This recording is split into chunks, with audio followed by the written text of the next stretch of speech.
Hello everyone. In today's video, I'm going to show you how to change the bank account on Depop. So first of all, you can either open the Depop application or you can directly come here on depop.com.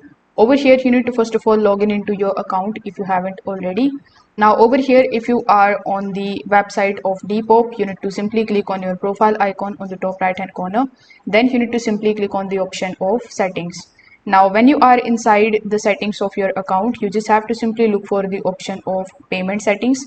Now, inside the payment settings, simply tap on the option of Depop balance. So when you are inside the Depop balance option, you just have to simply tap on the option of bank account, which is already linked over here.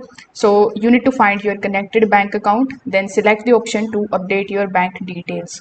After doing this, you need to just simply enter the information for your new bank account carefully, including the account holder details, the account number, and then simply submit the changes. So Depop uses the connected bank account in order to send your available Depop balance as the payouts. So after saving all of these details, you can just simply return to your payment settings and then you can check the last four digits of the connected bank account in order to make sure that the correct bank account is linked successfully. So if this video helped you out, make sure that you like this video and subscribe to the channel. Thanks for watching.